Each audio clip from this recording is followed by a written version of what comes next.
On voit tout de suite un peu le résumé de cette étape, donc avec cette échappée qui est partie très tôt et qui a eu jusqu'à 8 minutes 50 d'avance.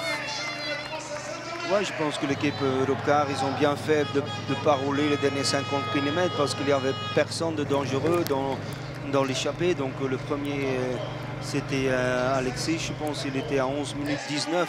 Donc ils ont bien fait parce que les 4 jours, c'est encore 2 jours. Donc, et demain, et je pense que Brian, il a besoin vraiment de ses équipiers beaucoup plus demain qu'aujourd'hui.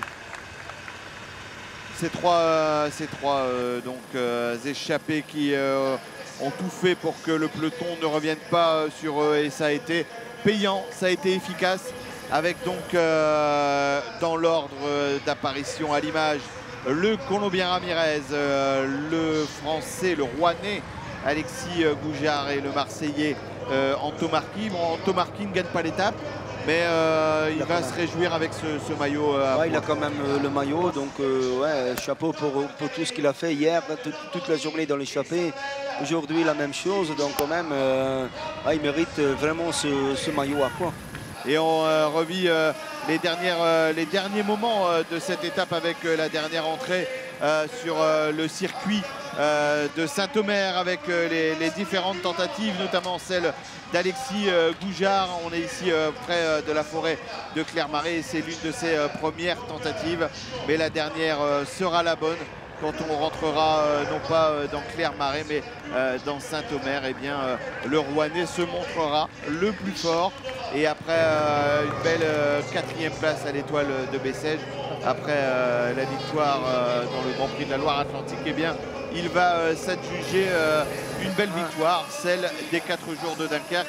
C'est toujours important de mettre une telle étape à son palmarès. Ouais, déjà à cet âge-là, il a 22 ans quand même, pour gagner, pour chasser une étape ici ou 4 jours, il faut quand même le faire. Et c'est comme je dis tout à l'heure, c'est un gros talent pour la France. On revoit son arrivée au sprint d'Alexis Gougeard, Anto Marchi un petit peu loin, qui ne peut pas revenir. On le voit taper sur son guidon de colère. En plus du maillot à poids, il aurait aimé s'adjuger. Eh bien, cette victoire d'étape, il en était vraiment pas loin. Julien Anto Marchi est derrière l'arrivée donc du Colombien Ramirez.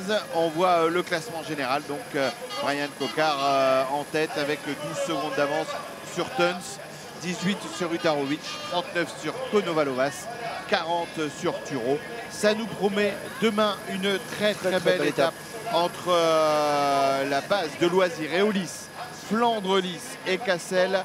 Rendez-vous demain à partir de 15h20, je crois, c'est dans ces eaux-là en tout cas, pour la 4e étape des 4 jours de Dunkerque. Merci beaucoup Nico. Ok, merci. Et à demain. À demain à Cassel.